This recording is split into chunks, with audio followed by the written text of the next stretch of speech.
Salam, hər vaxtınız xeyir olsun, dəyərli abituriyentlər, müəllimlər. Bugün sizlərlə bir yerdə İsa Hüseynovun Zəhər hekayəsini təhlil edəcəyik. Mütaliə üzərindədir təhlilimiz, yəni oxuyub ən önəmli məqamları sizə bildirəcəm. Bilirsiniz ki, mənim kanalımdakı bütün təhlillər sırf bu üzrədir. Sırf konspekt üzərindən, qayda üzərindən izah etmirəm. Bu mənə görə o qədər də effektiv deyil. İsa Hüseynov bilirsiniz ki 1928-2014-cü illərdə yaşayıb yaradıb. Elçin onun haqqında gözəl fikirlər səsləndirib. İsa Hüseynovun həyatı yaradıcılığı düşmür, sadəcə onun Zəhər hekayəsi düşür. İxtisarlı olan versiyasını gəlin oxuyaq. Və altından xətt çəkdiyim məqamları da qeyd etsəz sizin üçün faydalı olacaq. Meşədə qəribə bir sükut vardı. Nə bir quş ötürdü, nə bir yarpaq tərpənirdi. Meşəbəyi Mirqasım yəhərdə çəpəki oturub, papağının dalını qaldırıb mahnı oxuyurdu. Ancaq bu dəfə kefdən oxumurdu. Bu dəfə meşəbəyinin sözləri nə qədər oynaqdısa, səsi bir o qədər qəmli idi. Kədərli demək olmaz. Çünki bu 60 yaşlı pəhləvan cüssəli adam məhz kədərə qalib gəlmək niyyəti ilə papağının dalını qaldırıb, çərşənbə günündə çeşmə başında gözün bir alagöz xanıma düşdü. Bu şeir nümunəsinə diqqət edin dəyərli şagirdlər. Hekayədə lirik ünsürlər özünü göstərir. Belə bir sual verək izləyicilərimizə. Verilmiş misralar kimin yaradıcılığına aiddir? Cavabını şərhlərdə qeyd edərsiniz. Deyirdi. Qaşını oynatdı, gözündən güldü, deyirdi. Özünün isə gözləri tez-tez dolub boşalırdı. Çünki bugün meşəbəyi meşə ilə vidalaşmağa çıxmışdı. Sizi çaşdırmaq üçün deyə bilər ki, meşəbəyi həm qəmli mahnılar oxuyur, həm də özü qəmlidir. Ancaq burada bir yanlışlıq var. Çünki meşəbəyi özünü tox tutmaq üçün qəmli deyil, oynaq mahnılar oxuyur. Ancaq onun səsindəki o qəm gizlədilə bilmir. Mahnı axıra çatdı, meşəbəyinin yadına bir bayatı düşdü. Fikir verin, mahnıdan keçdik bayatıya. Ancaq o ayrılıqdan, ölümdən danışan bu bayatını dərhal unutmağa çalışdı. Səhərdən axşamacan, bəzən hətta gecə yarısınacan çiynində gəzdirdiyi, sanki bədəninin ayrılmaz bir əzasına çevrilmiş çantası indi çiynini üzüb salırdı. Çanta detalına diqqət. Yayın 30-35 dərəcə istisində belə geyməyə adət etdiyi çəkmələri indi bu sərin payız günündə elə bir oda dönüb ayaqlarını yandırırdı. Lakin meşəbəyi dərhal bunları unutmağa çalışdı.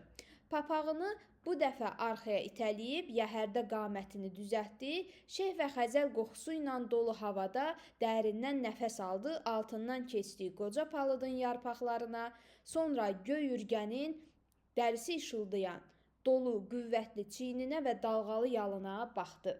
Belə-belə işlər, ay göyürgə, belə-belə işlər, deyə 60 yaşında birinci dəfə burada öz-özünə danışmağa başladı.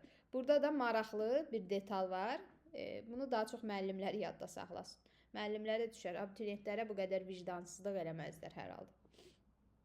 Deməli, bu gecə yatırıq, qalxırıq. Bu da eləyir 2 gün. 3 deyən gün lent kəsilir, şlüz açılır, su gəlir, meşəmiz qalır suyun altında. Aha, meşə ilə vidalaşmağının artıq təfərrüatları ortaya çıxır. Diqqətli olaq. Göy ürgənin yerişi meşəbəyinin xoşuna gəlmədi.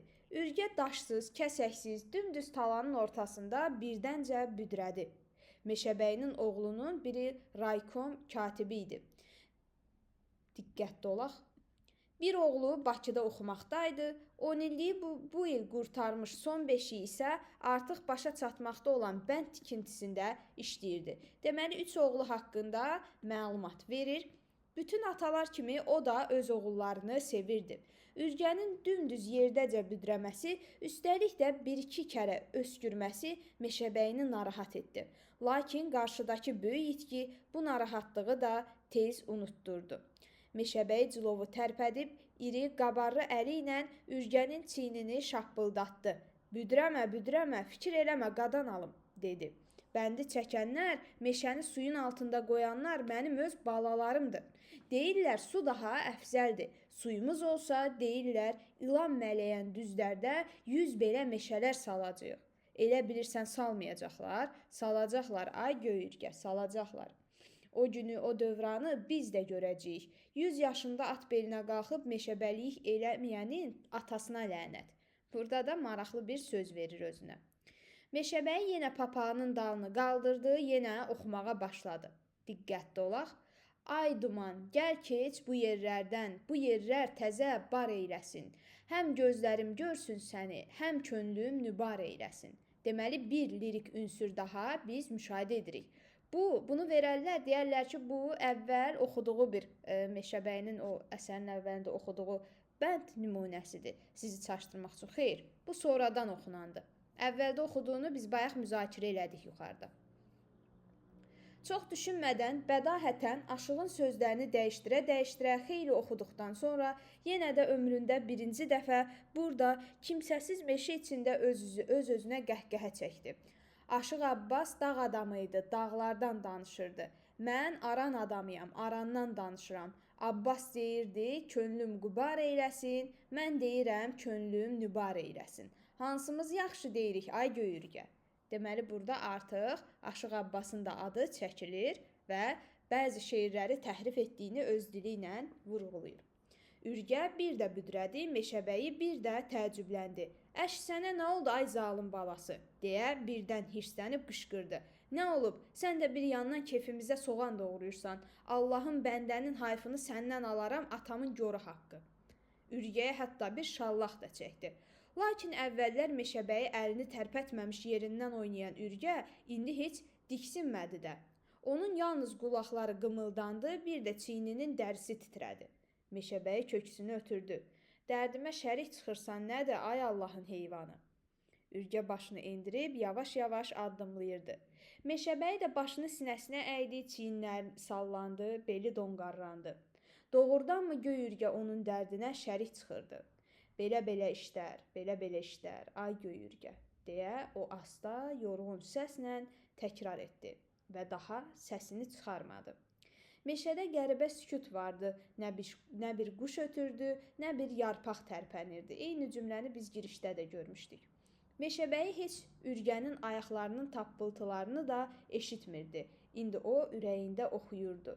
Nələr gəldi, nələr getdi bu dünyadan deyirdi. Deməli, bunu desək ki, səsli oxuyur, səhvdir, ürəyində oxuyur.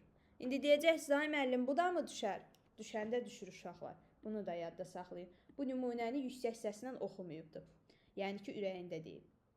Birdən Ürgə dayandı. Meşəbəyi diksinib qabağa, sonra ətrafına baxdı. Uzaq mənzilli yola çıxanda göy Ürgə adətən tanış adama filana rast gəlməsə dayanmazdı. Lakin Meşəbəyi ətrafda lal dinməz ağaclardan başqa heç nə görmədi. Göy Ürgənin bir xasiyyəti də vardı. Belində yəhərin tapqırı açılanda və ya qırılanda dərhal dayanıb sahibinə xəbərdarlıq edərdi. Meşəbəyi əlini tapqırlara atdı, bir dəyişiklik hiss etmədi. Bəs Ürgəyə nə olmuşdu? O, yəhərdən yerə atıldı. Ürgənin dodaqları arasında sarımtıl köpük görünürdü. Meşəbəyi əsla çiyrənmədən ovcu ilə köpüyü sildi, əlini burnuna yaxınlaşdırıb qoxladı, köpükdən asırqal iyi gəlirdi. O Ürgənin gözlərinə baxdı. Bu iri, göyçək gözlər istirabla doluydu. Ürgənin dodaqları arasından yenə sarımtıl köpük gəlirdi. Meşəbəyi bir daha köpüyü qoxladı və sarımsaq qoxusunu xatırladan iyi təkrar hiss etdi. Göy Ürgə hardasa asırqal yemişdi, zəhərlənmişdi. Meşəbəyi çox yaxşı bilirdi ki, dərhal tədbir görməsə, tökməsə, göy Ürgə burdaca, onun gözünün qabağındaca yıxılıb ölə bilər. Lakin o, hələ də dayanıb Ürgənin dodaqlarının arasından aramsız qaynayıb tökülən köpüyə baxırdı. O, ömrünün 40 ilini at belində olmuşdu, meşəni addım-addım gəzmişdi. Onun zehnində minbir çiçək, ot adı var idi. Bu min bir ad içərisində asırqal çox az yada düşürdü. Çünki bu zəhərli bitki onun meşəsindən uzaqlarda, dağlarda bitirdi. Elə isə bu nə möcüzə idi? Ürgə nədən zəhərlənib? Bəlkə heç zəhərlənməmişdi. Meşəbəyinin dünya görmüş təcrübəli gözləri dostunun bədənində gəzdi. Ürgənin döş əzəliləri titrəyirdi. Dizləri hiss olunacaq dərəcədə bükülüb, çox çətinliklə düzəlirdi. Göy ürgə onu öz oğulları qədər sevən, ona yedirtmək üçün şinelinin cibində parça-parça qənd gəzdirən sahibinin qarşısında birdən-birə zəiflədiyindən utanırmış kimi iztirablı gözlərini çevirib yana baxırdı. Birdən onun bütün bədəni titrədi, yenə dizləri büküldü, ürgə inildədi və elə bir daha utanmaqdan, xəcalətdən keçdiyini hiss edib gözlərini sahibinin üzünə dikdi. Ondan kömək istədi. Bu saat qadan alım deyə meşəbəyi pıçıldadı, çevrilib geriyə qalın meşənin dərinliklərinə tərəf baxdı. Ürgənin gözlərini sığallayıb bir daha bu saat dedi. Şallağını çəkməsinin boğazına sancdı, papağını başında bərkitdi, şinelinin ətəklərini yığıb yerindən götürüldü. Buradan təxminən 2 kilometr aralıda geniş bir talada Gürsulu çay üzərində savxoz vardı. El arasında ona it savxozu deyirdilər. Orada su itinin müxtəlif cinslərini saxlayırdılar. Bir ay bundan əvvəl savxoz köçürülmüşdü. Tikililər sökülmüş, çay üzərindəki dəmir tor qəfəslər yerli dibli qoparılıb aparılmışdı. Savxozun yerində indi yalnız torpaq yığınları bozarırdı. Xarabalıqdan xeyli kənarda isə uzaqdan baxanda ağız-ağıza dayanmış bir cüt nəhəng hörümçəyə bənzəyən 2 alaçıq qaralırdı. Orada savxoz direktorunun qaynatası Daşdəmir kişi kürəkəninin, özünün və daha bir neçə savxoz işçisinin malqarasını saxlayırdı. Sabahda biri gündə Daşdəmir də köçməli idi. Meşəbəyi 2 kilometrlik yolu bir nəfəsə qət edib alaçıqlara yetişəndə hər alaçığın kölgəsindən bir iri, qıllı köpək peyda oldu. İtlərin səsinə Daşdəmirin əvəzində geyimindən şəhər ziyalısına oxşayan boz şlyapalı, ucaboy bir adam çıxdı, yürüb itlərə təpindi, sonra dayanıb təəccüblə meşəbəyiyə baxdı. Qantər içində təngnəfəs yürüyən adamdan nə isə soruşmaq istədi, ancaq meşəbəyi onu qabaqladı. Mən Mirqasımam, meşəbəyi Mirqasım, ay oğul, atım ağıya düşüb. Mən səni burada birinci dəfədir ki görürəm. Bağışla, tanış olası, halım yoxdur. Bir vedrə süd lazımdır. Daşdəmir hanı, gözümə dəymir. Nə olub Mirqasım, döşün niyə atlanır? Yaxınlıqdan, lap 5 addımlıqdan tanış səs eşidildi.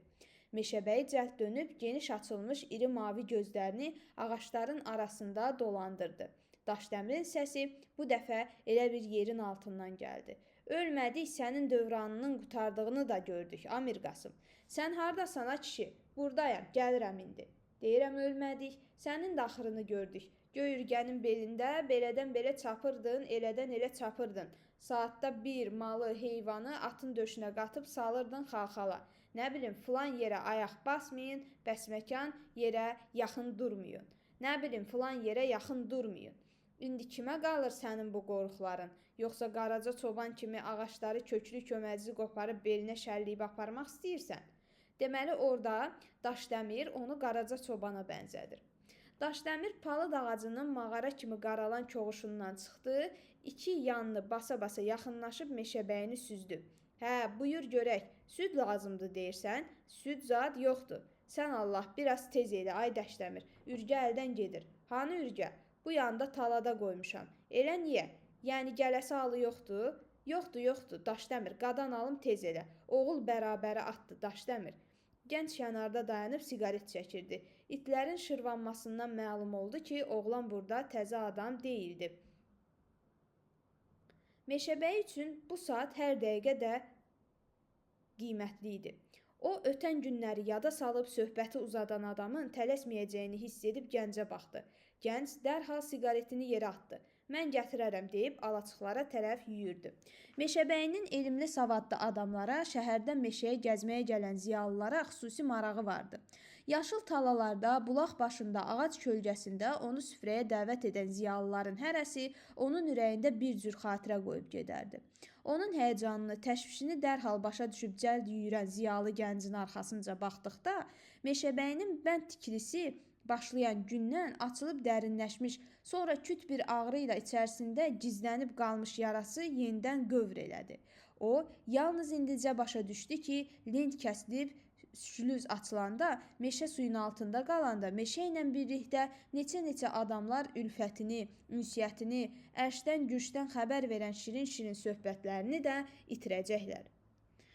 Meşəbəyi bir anlığa hətta göy ürgəni də unutdu. Şişkin sifətini topa saqqal basmış qıllı Meşəbəyi bir anlığa hətta göy ürgəni də unutdu. Şişkin sifətini topa saqqal basmış qıllı adamın nə dediyini və nə üçün güldüyünü belə başa düşmədi. Sənlə deyirəmmi, niyə cavab vermirsən? Nə deyirsən? Deyirəm, oğlun raykon katibidir, pulun çox olar. Ver xərcləyək də. Meşəbəyinin qaşları çatıldı. Sənin də kürəkənin savxoz direktordur. Deməli, sənin də pulun çoxdur. Mənim torbamın dibi deşikdir. Elə niyə? Bilmirsən, bir-iki baş normadan artıq heyvan saxlayıram deyin, hər yoldan ötən rüşvət istəyir. Pulu torbanın üstdən qoyuram, altdan o yana gedir. Sənin özünü neçə kərə qonaq eləmişəm, yadından çıxıb. Deməli, mənə də rüşvət verirdin. Burada Daşdəmir bariz bir şəkildə Mirqasımı da rüşvətə qatdığını deyir. Ancaq Mirqasım bunun fərqində deyilmiş. Daşdəmir güldü. Bəs sən necə bilirdin, hə? İşim keçməyən adama mən bir tikə də yedirtmərəm. Meşəbəyi fikri dağınıq halda səbirsizliklə alaçıqlara tərəf baxdı. Oğlanın dolu vedrə ilə gəldiyini gördükdə itlərin mırıldaşmağına əhəmiyyət vermədən onun qabağına yeridi. Çox sağ ol, qadan alım. Dəyməz əmi, deyə nəzakətlə gülümsünüb vedrəni ehtiyatla irəli uzatdı. Əli vedrənin soyuq qulpuna toxunanda meşəbəyinin ürəyinə sərinlik gəldi. Fikrən, indi o artıq göy ürgənin yanındaydı. Bu göyçək xeyirxah oğlan da, Daşdəmir də onun yanındaydılar. Köməkləşib ürgəni yıxmışdılar, zorla süd içirirdilər. Bu fikirlikən birdən vedrəni böyrü üstə gördükdə meşəbəyi təəccüblə çevrilib, ağzını geniş açaraq qaqqıldayan Daşdəmirə baxdı. Baxın, bu hissəni verər, bax buradan verər. O artıq göy ürgənin yanındaydı. Bu xəyal aləmidir. Hələ Mirqasım gedib çıxmayıb, göründüyü kimi fikrən deyir. Bunu verər sizi çaşdırar ki, güya həqiqətən də belə bir hadisə baş verib. Xeyr, bu onun düşüncəsində belə idi. Süd axıb göy tarlanın arasına hopurdu. İtlər cumub südü yalayırdılar. Daşdəmir isə gülürdü. Vallah bilmədim, ayağım toxundu Mirqasım. Bir göy ürgə, nə mənə şeydi ondan ötürü belə yürüb qantərəyə batıbsan. Deynən oğulların hərəsi biraz pul qoysun, maşın alsınlar, min, gəz, kef elə özün üçün. Deməli, burada Daşdəmir artıq vedrəni aşırtmışdı və süd heyif olmuşdu. Meşəbəyi top qara saqqal arasında iti ucu dişləri ağaran bu adama baxıb nahaq gəldiyini başa düşdü. Meşəbəyinin canı alovlandı. O, pul təklif etmək, südü satın almaq istədi. Lakin özünü sındırmadı. Köhnə, adi təmkini ilə yaylığını çıxarıb tərini sildi, papağını götürdükdə ikindi çağının sərinliyində onun iri, qırxıq başından qatı buğ qalxdı və beləcə başı tüstülü halda geri qayıtdı. Göy ürgə artıq böyrü üstə idi. Meşəbəyi çöməlib onun gözlərini sığalladı, sonra əlinin arxası ilə öz gözlərini sildi. Belə-belə işlər, ay göy ürgə. Ürgə son dəfə xırıldayıb dartındı və hərəkətsiz qaldı. Burada da gözəl bir təsvir görürük. Heyf. Meşəbəyi yavaşca qalxıb, tapqırları açdı, sonra yüyəni ürgənin başından çıxartdı. Yəhəri belinə şələləyib, yalnız onun bələd olduğu el yolundan uzaq xəlvət cığırla addımladı. Külək başlamışdı, meşə xışıldayırdı. Meşəbəyinin üstünə xəzəl yağırdı. Boynuna, qoyun qoltuğuna soyuq yarpaqlar dolurdu. O isə heç nəyə əhəmiyyət vermir, gözlərini qaranlıqda bozaran dar cığırdan çəkmədən ağır-ağır, yorğun-yorğun addımlayırdı. Meşədən çıxanda o ömründə birinci dəfə bərk yorğunluq hiss etdi. Vaxtı keçmiş, qoca kimi hıqqıldayıb yəhəri belindən endirdi. Yerə qoyub üstündə oturdu. Sonra çevrilib çiyini üstündən geriyə meşənin səsinə qulaq asdı. Belə-belə işlər, ay göy ürgə, belə-belə işlər, ay meşəbəyi Mirqasım. Deməli, sonda onun biz monoloquna rast gəlirik. İndi isə keçək məzmunla bağlı qeyd olunan fikirlərə. Buraları mütləq oxumaq lazımdır. Ədəbiyyatımızda böyük maraqla qarşılanan hekayə ilə tanış oldunuz. Baş verənlər, meşəbəyinin kədəri, göy ürgənin zəhərlənməsi, Daşdəmirin hadisələrə münasibəti və s. diqqətinizi dərhal cəlb etdi. Bütün bunların arxasında nələrin dayandığını aşkara çıxarmaq, müəllifin niyyətini aydınlaşdırmaq, ciddi araşdırma axtarış tələb edir. Unutmayın ki, İsa Hüseynovun əsərlərində insan psixologiyasına, onun mənəvi aləminə, cəmiyyəti narahat edən problemlərə daha çox diqqət yetirilir. Qarşıya çıxan problemlərin həlli yazıçının qəhrəmanlarını seçim qarşısında qoyur. Bu seçimin necə olması obrazın daxili aləminin məntiqi inkişafından doğur. Bütün bunlar Zəhər hekayəsində özünü qabarıq göstərir. Əsərdə insan və onun təbiətə münasibəti ön plana çəkilir. Deməli, əsərdə bir-biri ilə əlaqəli olan bir neçə mühüm problem diqqətə çatdırılır. Bu nə məqsədlə edilmişdir? Mir Qasımla Daşdəmirin arasında baş verən münaqişənin əsl səbəbi nədir? Bu sualların, eləcə də yuxarıda toxunulan məsələlərin aydınlaşdırılması əsərdə qaldırılan problemləri dərindən dərk etməyə, yazıçının niyyətini başa düşməyə kömək edəcəkdir. Əgər bu da sizin üçün aydın olmadısa, gəlin bir də Dimin təhlilinə nəzər yetirək. Dimin vəsaitində olan hissəni sizə belə göstərim. Burada onun haqqında müəyyən məlumatlar var, ancaq bunlar bizim üçün önəmli deyil. İndi deyəcəksiniz, bəs deyirdi, həyat yaradıcılıq düşmürsünüz. Hüseynovun ümumiyyətlə yaradıcılığı bizə düşmür. Həyatı da həmçinin, sadəcə hekayəsini bilmək bəsdir. Deyir, İsa Hüseynovun Zəhər hekayəsində insan və təbiət vəhdətinin pozulmasına qarşı etirazın təsviri fonunda bir mühüm ictimai əxlaqi əhəmiyyəti olan məsələlərə toxunulmuşdur. İnsan və onun təbiətə münasibəti, insanlar arasındakı münasibətlər hekayədə qaldırılan əsas problemlərdir. Təbiətlə insanın üzvü vəhdəti Meşəbəyi Mir Qasımın timsalında üzə çıxır. Təbiətin ağışında ömür sürmüş, daxilən zəngin adam olan Mir Qasım özünü təbiətin bir hissəsi hesab edir. Buna görə də suyun meşəni basmasını böyük həyəcan və təlaşla qarşılayır. Bütün varlığı ilə bağlı olduğu bu meşə və göy-ürgə Meşəbəyi üçün bir dünyadır. Məhz elə buna görə də seçim qarşısında qaldıqda verdiyi qərarlar onun bir şəxsiyyət kimi yüksəkdə dayandığını sübut edir. Öz ləyaqəti, əyilməz qüruru, sadə qəlbi ilə oxucuya təqdim olunan Meşəbəyi Mir Qasımın ziddinə yaradılmış Daşdəmir obrazı isə işə yaramaz, insan əxlaqının eybəcər təzahürlərini özündə cəmləşdirir. Daşdəmir əməlləri ilə cəmiyyətin, Meşəbəyi Mir Qasımların ürəyini zəhərləməyə çalışan xudpəsənd, yaltaq, paxıl, yeri düşəndə isə Əzazil obrazdır. Daşdəmir və onun əhatəsindəki daşdəmir xislətlilər mövcud insani dəyərləri zəhərləməyə çalışan insanların rəmzi kimi mənalandırılır. Ürəyim soyumadı, dedim bir test işləyək. Hardasa bir 6 dənə sual var, gözəl detallar var. Yanlış fikir istəyir. Meşəbəyi meşədə bitən hər çiçəyi, otu yaxşı tanıyırdı, asırqalı da həmçinin. Düz. Mir Qasım atı sağaltmaq üçün südün vacibliyini düşünsə də gətirə bilmir. Bəli, çünki Daşdəmir onu dağıtmışdı yerə. Daşdəmir meşənin su altında qalacağını bilib əsl simasını Mir Qasıma göstərir. Bəli, onunla lağlağı edir və bu cür danışır. Ürgəni zəhərləyən asılqal bitkisi gəzdiyi bu meşədə bitirdi. Bu yanlış fikirdir. Hətta Meşəbəyi Mir Qasım şübhəyə düşür ki, bizim meşədə belə bir bitki yoxdur. Olsa dağlarda olar. Yəni burada bitki gəzdiyi meşədə yox, dağlarda bitirdi fikri düz olacaq. Səhv. Daşdəmirin işlədiyi savxoza it savxozu deyərdilər. Bəli, su iti yetişdirilməsi ilə bağlı olduğu üçün bu belədir. Bu da düzdür. İsa Hüseynovun Zəhər hekayəsi ilə bağlı yanlış. Əsərin baş qəhrəmanı, yəni Mir Qasım, meşənin su altında qalacağından məyus olur, düzdür. Gələcəkdə yenə də meşəbəylik etmək arzusundadır. Bəli, deməli onların meşəsi su altında qalandan sonra neçə belə meşələr yaradılacaq qeyd olunurdu. Və bu yaradılan meşələr də başqa meşələrin, daha doğrusu elə bu yaradılan meşələr də başqa bir meşə olaraq Meşəbəyi Mir Qasımın sanki istifadəsində olacaqdı. Və hətta deyir ki, 60 yaşında meşəbəylik eləməyənin nəyinə lənət. Belə bir ifadə işlədir. Daha çox öz mənafeyini düşünür, ona görə də oğlanları ilə tez-tez mübahisə edir. Bu ümumiyyətlə səhvdir, o öz mənafeyini düşünmür. Oğlanları ilə də arası yaxşı idi, mübahisəsi qeyd olunmayıb. Daşdəmirin iç yüzünü gördükdən sonra pulla süd almaq fikrindən daşınır. Bu da düzdür, belə bir adamdan heç nə istəmək istəmirdi.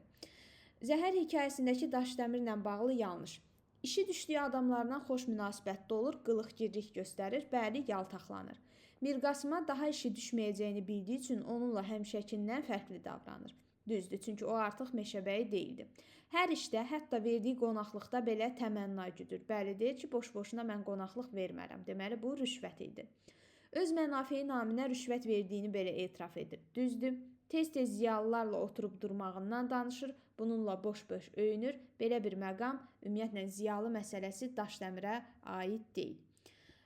Mirqasım obrazı. Gələcəklə bağlı böyük ümidləri var. Göy ürgəni oğulları qədər sevir, onu itirmək istəmir. Düzdür, hətta Daşdəmirə deyir ki, bəs o oğul bərabəri atdı. Daşdəmir süd vedrəsini aşırdıqdan sonra əsəbini büruzə vermədən gənc oğlanı yenidən süd dalınca göndərir. Bu da səhvdir. O ikinci dəfə ağız açmır, iki səhv. Meşəni gözləyən son aqibətdə oğlanlarını günahkar bilir. Bu tamamilə səhvdir. Əksinə, bu cəhətdən oğulları barədə rahat idi. Göy ürgənin ağzından gələn sarı köpükdən onun zəhərləndiyini anlayır. Düzdür, göy ürgə özünə gəldikdən sonra meşə ilə bağlı kənlərini unudur və yoluna davam edir. Göy ürgə özünə gəlmir, elə ölür. Zəhər hekayəsindəki obrazların nitqinə aid uyğunlaşdıraq. Deyinən, oğlanlarının hərəsi biraz pul qoysunlar, maşın alsınlar, min, gəz, kef elə özün üçün. Daşdəmir, mən gətirərəm deyən cavan, ziyalı oğlan idi, heç birinə aid deyil burada. Aşıq Abbas dağ adamı idi, dağlardan danışırdı. Mən aran adamıyam, arandan danışıram. Mirqasım, deyirəm, oğlun raykom katibidir, pulun çox olar. Daşdəmir, o da cavab vermişdi ki, Mirqasım, sənin də kürəkənin savxoz direktorudur, o da Mirqasım. Deməli, Zəhər əsərinə əsasən uyğunluq. Daşdəmir və Mirqasım meşənin su altında qalacağını düşünüb kədərlənir. Bu aiddir təbii ki, Mirqasıma. Gənc oğlanı təkrar süd dalınca göndərir. Gənc oğlanı təkrar heç kim göndərməmişdi. Öz mənafeyini düşünür Daşdəmir, öz atına dost kimi yanaşır Mirqasım, işi keçdiyi adamlardan xoş münasibət bəsləyir, rüşvət də verir, təbii ki, Daşdəmir. Ümid edirəm, izahımız sizin üçün faydalı oldu. Faydalı oldusa bəyənməyi və abunə olmağı unutmayın. Sağ olun, salamat qalın.